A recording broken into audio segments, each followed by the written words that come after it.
Welcome back to the Pack Fresh podcast, where we talk about all things Pokemon TCG and give you a little peek behind the curtain of what it's like to be a seller in this space. And today we have a little bit of a different episode. We're going to be talking about the 5 biggest mistakes that new collectors make and what you can do to avoid them. Yeah, we have a pretty good list. We narrowed it down. I think we've come up with 5 pretty good ones. Yeah. Let's get into it here. The first one is one of the biggest mistakes people make when they jump in brand new, never collected, or from their childhood, they decide to get back into collecting. They come back in and they buy everything instead of having a focus or a reason to collect. They just grab every pack they see, rip everything, and there's no real rhyme or reason to it. Yeah, when I started collecting, I fell into that trap a little bit. Anything I could get my hands on, I was ripping just for the fun of it. And I think that's fine, but it gets out of hand really quick if you are constantly doing that. I would say start looking at set lists and stuff like that. See what's out there, see what's available. And I think that's where you can kind of start really being, oh, Paldea Evolved. There's a lot of cards in there that I liked. For whatever reason, when I got into the hobby, again for the 3rd or 4th time, I avoided Paldea Evolved because I had some notion in my head that it was a bad set. It was one of the first sets of Scarlet and Violet, whatever. So I just passed on it. And then I saw more and more of it rip. And then I was, wait a second, this is a gas set. So then I started ripping it more. And that was after I'd spent a lot of money on random stuff. And that was like a big lesson for me. I should really research and understand what I want to collect. And there's a lot of different outlets you can have with that. And definitely depends on your style or what you're looking to get out of it. Some collectors' focus is going to be to grab every pack, looking for the hits. Some collectors like to collect all of the alt arts out of a certain era, whether it be Sword and Shield, Scarlet Violet, going down the line. And then some collectors take it a step further to get PSA 10s of every card in that era as well. That's true. I think you can narrow your focus of what you're looking for by deciding what you want to collect. Is that what you want? You want all these alt art, the cards that have more value, or are you looking for a certain Pokemon, something that makes this hobby more enjoyable for you? You can figure out early on what you're looking for versus just going out Wild West and just ripping packs and ripping them all. Yeah. We'll get into this a little bit later too, but there's some budget that goes into it too. If you don't want to spend a whole lot of money, because ripping packs can get really expensive. It's fun, but yeah, it can get really expensive. For me, my favorite Pokemon is Coughing. I want to collect every Coughing card they've ever printed, and that was a really fun chase for me. So I ripped some packs to get some of them, and then others it was just finding the singles, and it wasn't very expensive because Coughing, so the cards are generally bulk cards. You can have your favorite Pokemon and you can just research all of these different cards and all of these different sets dating way back. And then you have a chase for every era. You're not always looking for the most expensive card in the set. That's really cool when you're like narrowing it down to certain Pokemon. And I had to do that because I get just crazy with collecting. It goes so fast. If I don't have very strict boundaries on what I collect, it gets out of hand real quickly. So for me personally, when I got back into collecting Pokemon, any pack I saw, I bought it, ripped it. It was probably like 2-3 months of that. Every single pack I saw, bought it, ripped it. Didn't matter what it was. Collected all the hits. And during the era when I got back into it was Champion's Path. A lot of Hidden Fates, honestly, were still being put on the shelves. So it was a lot of the half sets that were available. And so the hit rates weren't as good in something like that. So I was ripping a lot of really expensive boxes that didn't really amount to much. However, it was a lot of fun. Yeah. I had a great time. What about you? You said you got back into it kind of heavy. Was there any random buying spree when you first got in? Huge. I bought a lot of Wild Force and Cyber Judge. Okay. So that's the Japanese side of Temporal Forces. So I got back in 151 Paldean Fates, and the next like big set that was coming out after I'd been in for a little bit and I was okay buying more than just one pack. I was buying packs of Temporal Forces and Wild Charge. And looking back, why was I buying just a single pack at a time of Japanese? But it was still really fun. Yeah. I got some cool stuff out of it. Part of it is entertainment value as well. For sure. So as well, you can't count all your dollars when you're buying for entertainment value as collecting, but Yeah. you definitely want to figure out what you're going to collect so you don't burn yourself out, because not everyone has that unlimited amount of resources to keep that up forever. So yeah, I think that's probably a good segue into our second biggest mistake, and that is not budgeting and not setting limits on yourself. why do you think that budgeting is so hard for collectors? Because it's fun, man.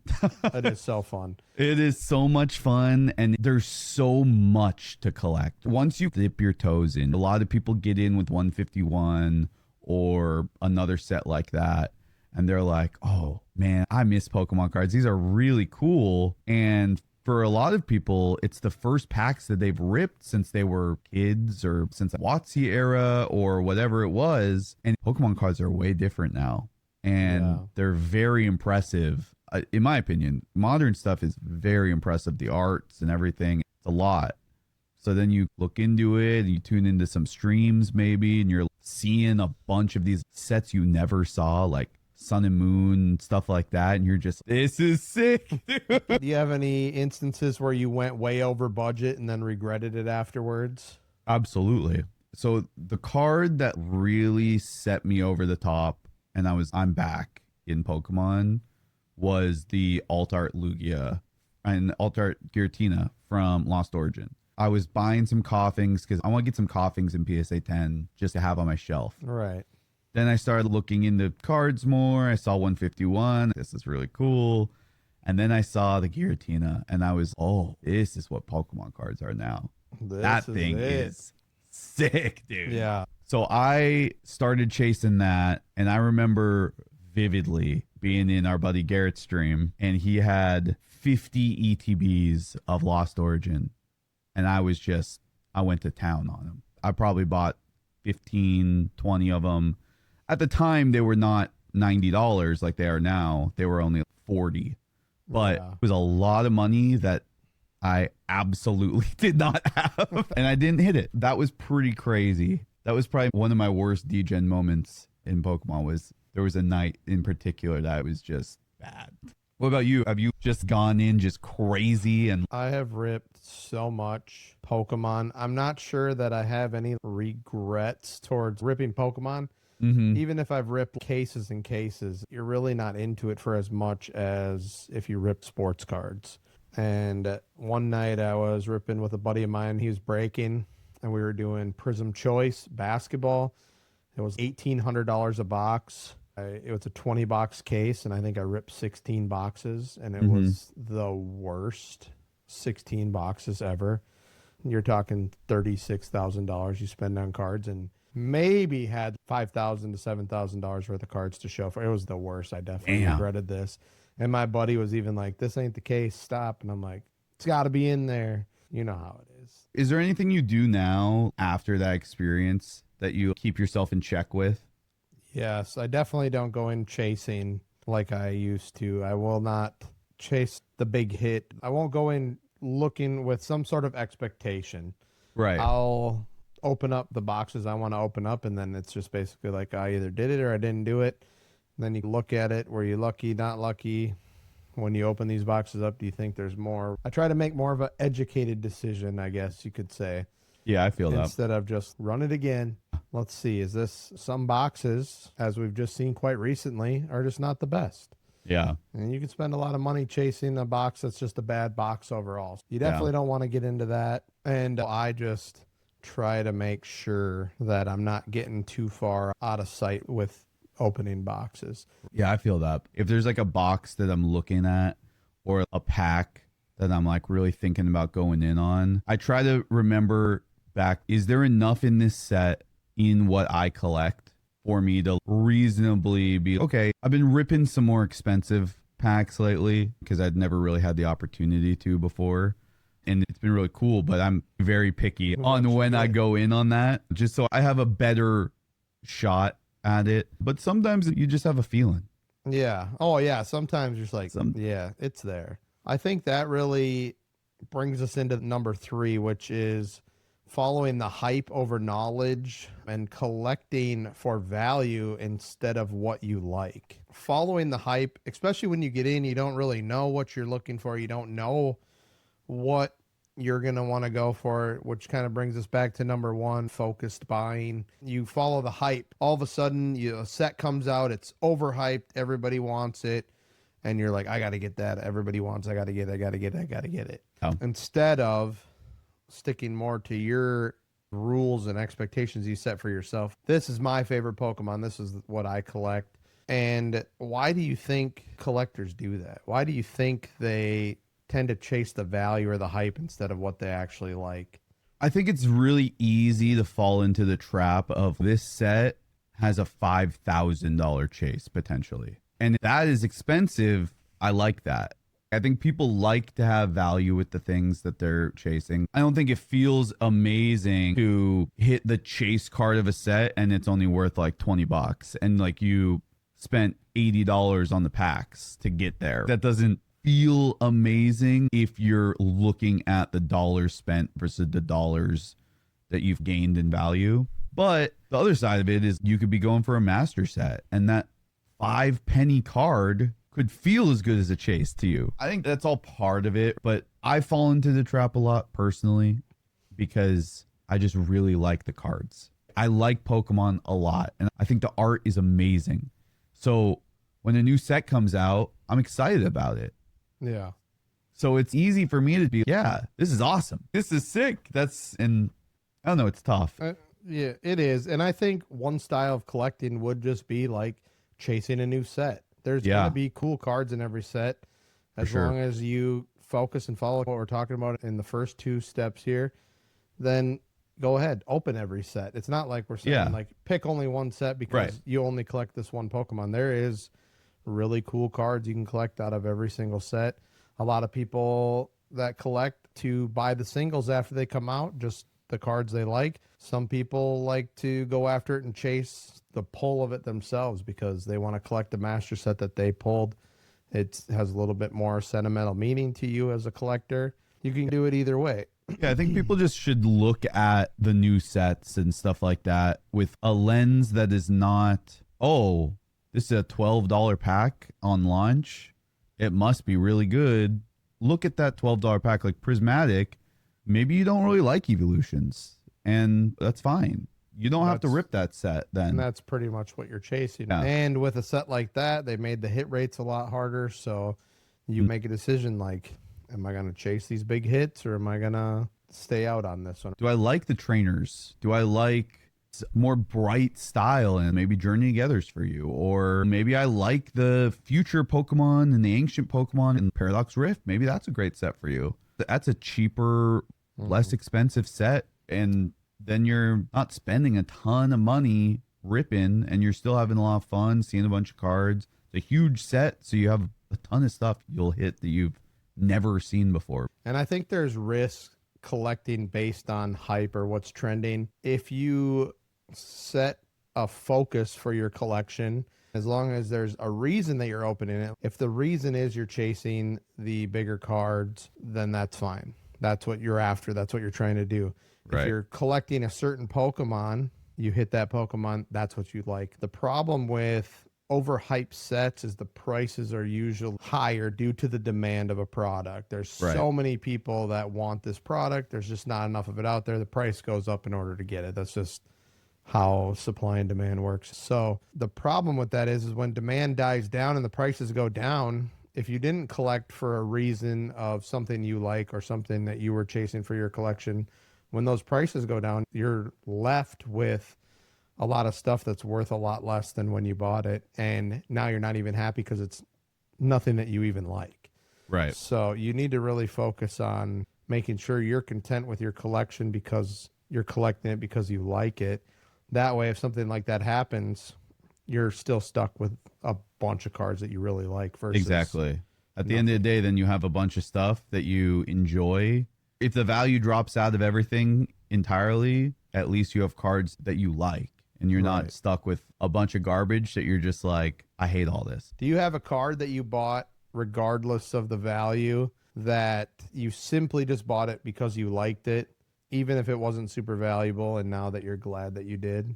Yeah, my whole coffin collection. The whole coffin collection. You're like, you just started it one day and you're like, now you look at it and you're like, oh, this is so great. I love it. I have a whole wall of graded coffins here. Yeah. I look at it every single day. It makes me so happy to look at. And the most expensive one cost me $60 or something. It's nothing insane, but I love them. They're great. Yeah, it's awesome to have something like that in your collection that you're like, wow, I'm really looking at that. Yeah. It makes you happy. As a collector, that's what it's all about. It's not all about the value. Sure, it's great to hit a massive chase, and that's really cool. But at the end of the day, you just got to keep the stuff that you really enjoy. Absolutely. That's interesting. So collect what you enjoy.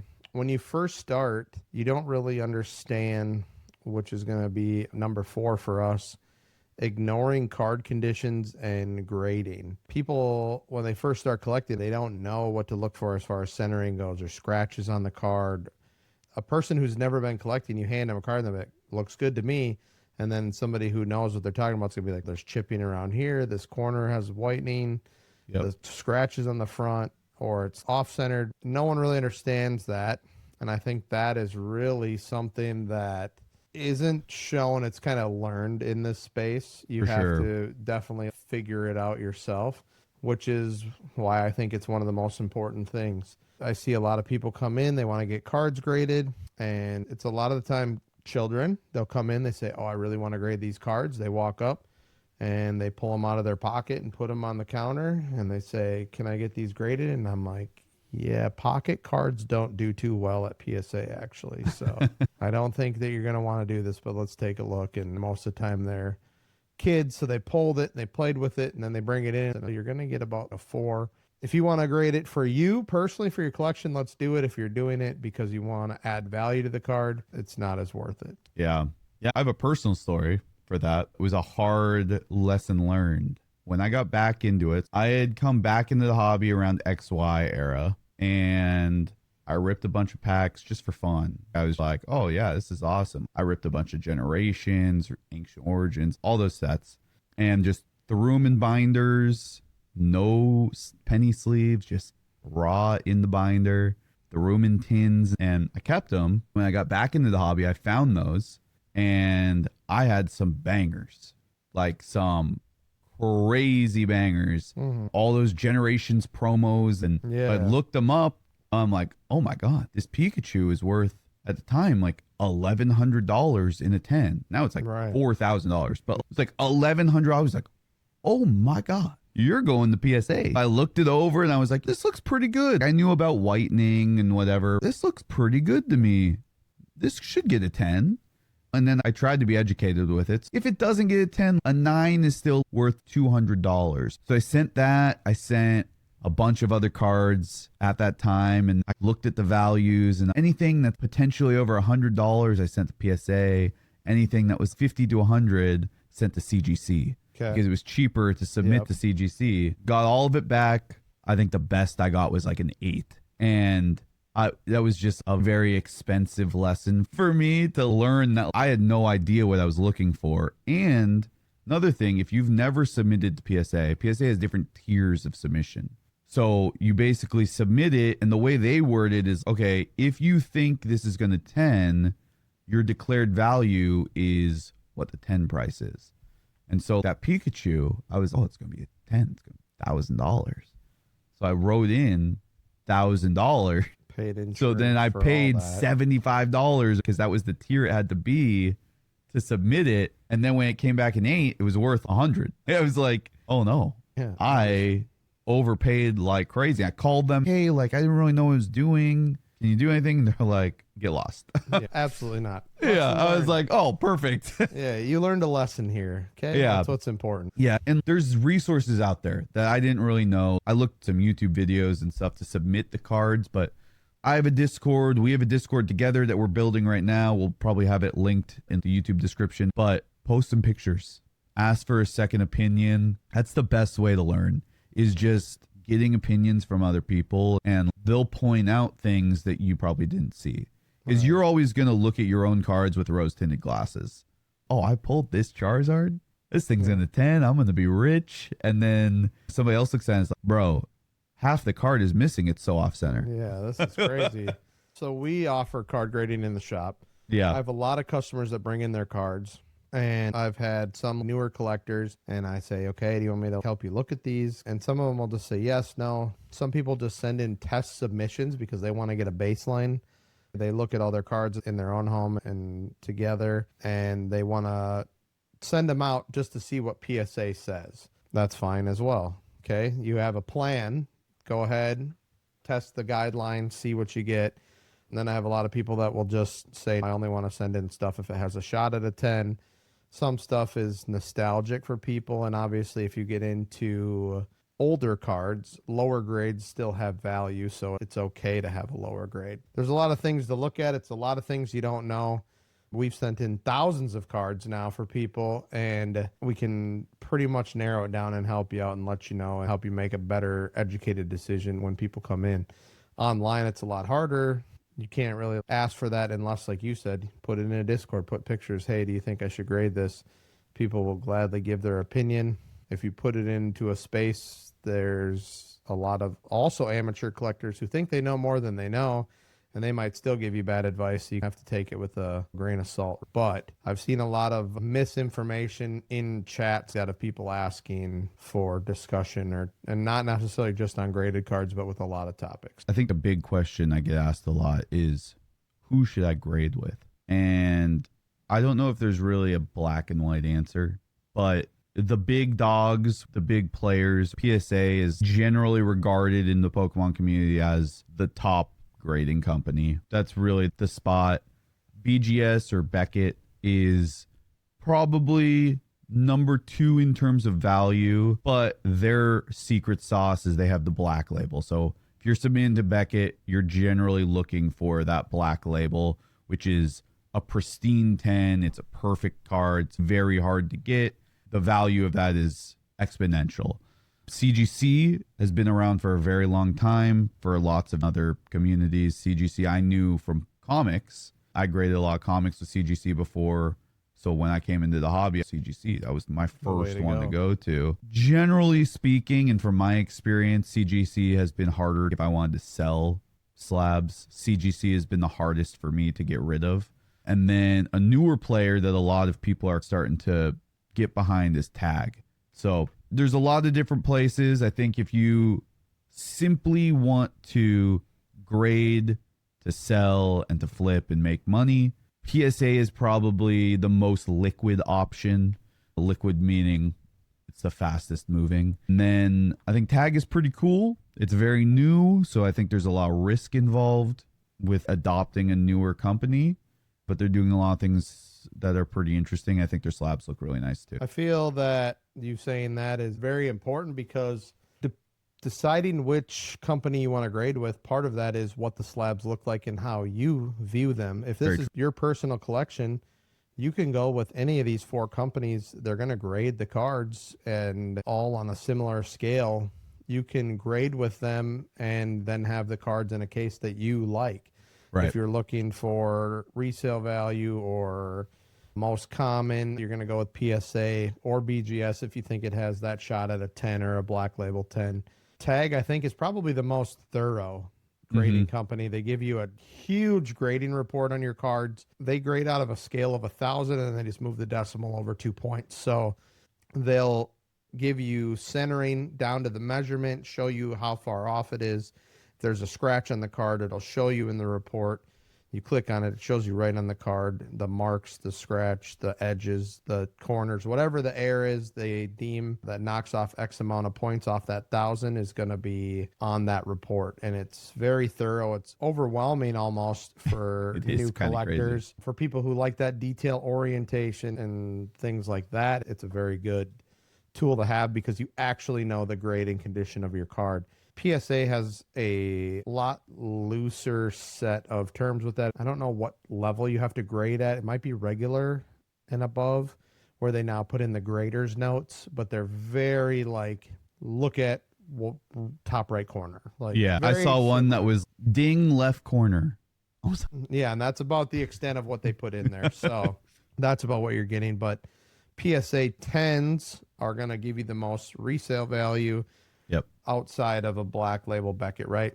CGC does have the pristine. Some of those prices will outweigh a PSA 10, but CGC is definitely a little bit harder moving than PSA. Everybody knows PSA likes PSA, trusts PSA. That's why it's so hard to break into the space, which is why I think Tag is so impressive. They've only been around for a few years and they've really been growing super fast. Yeah.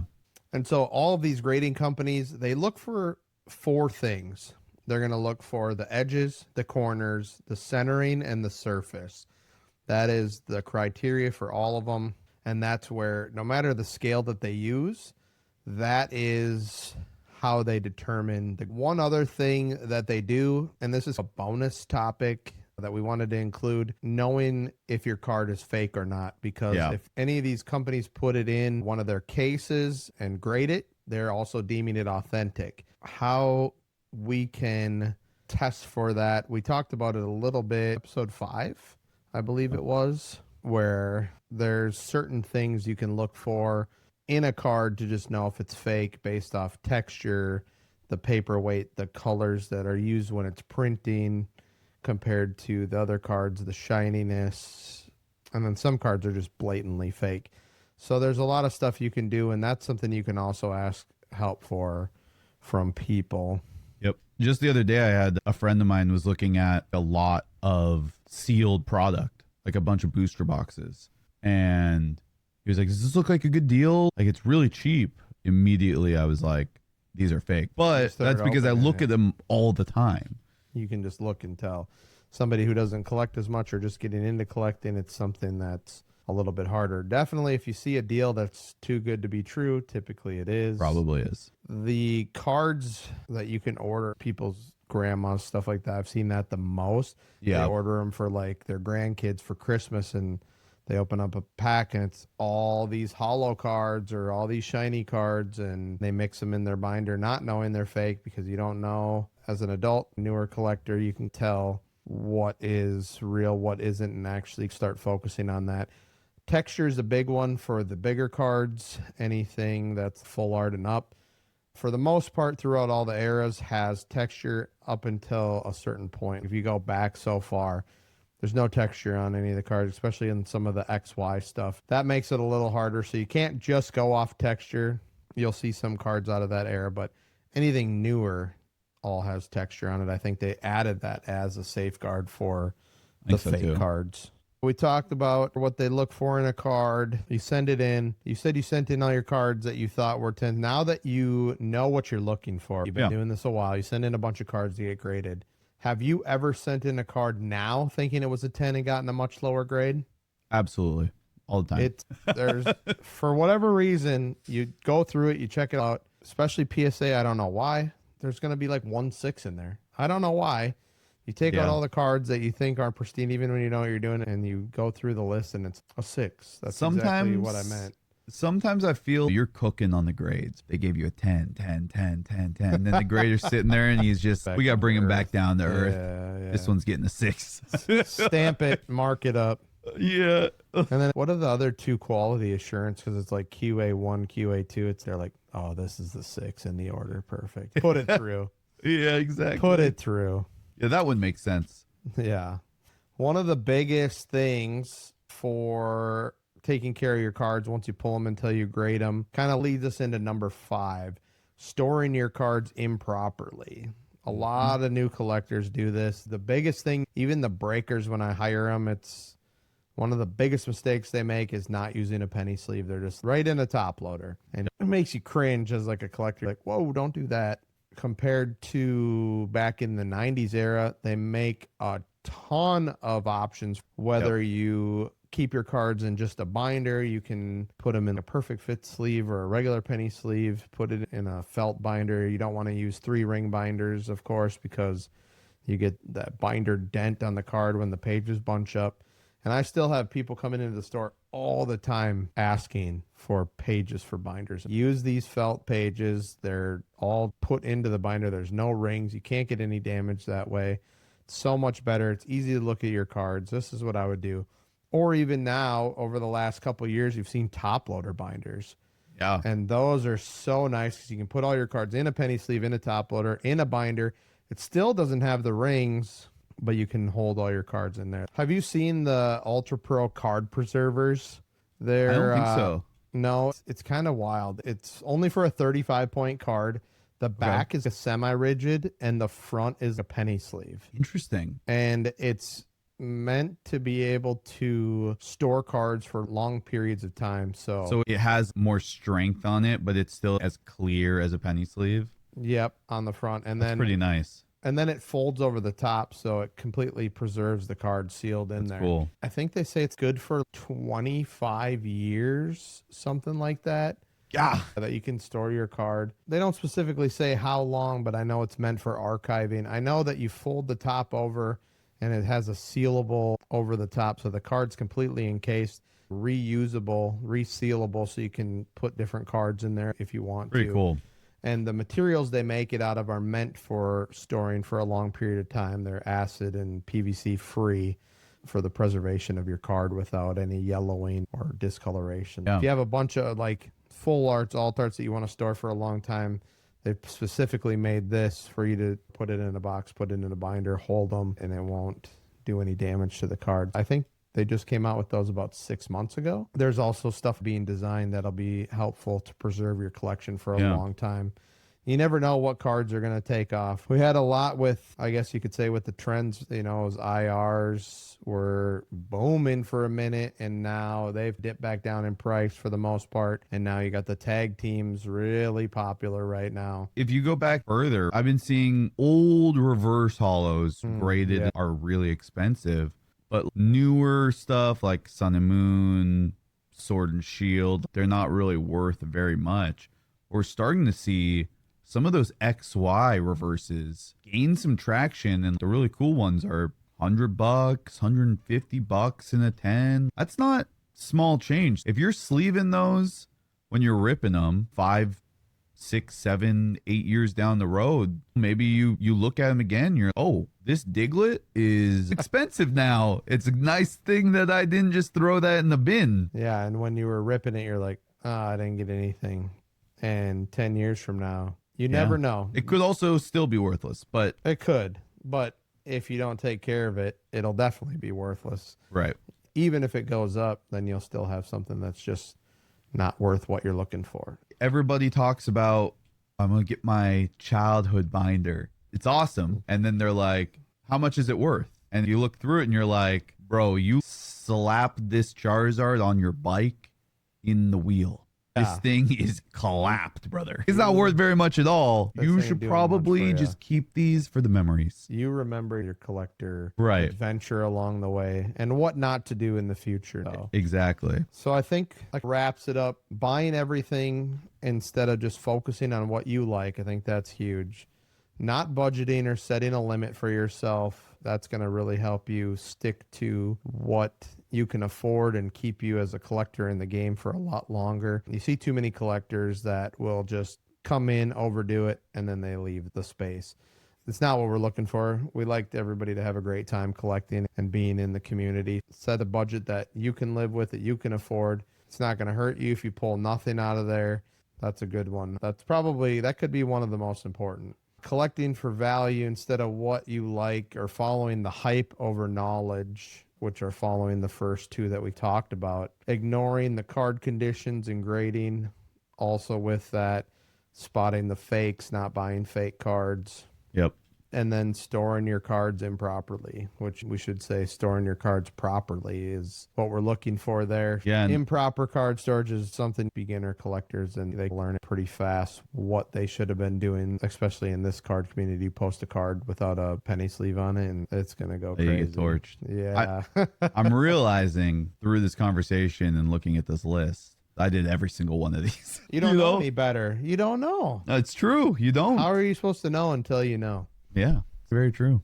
Now you know. Now you don't have to be me. And Yeah. have very Hopefully you see expensive this mistakes. before. Hopefully we can save a little bit of growing pains in the collecting space, because we'd Yeah. love to see everybody stick around as long as possible.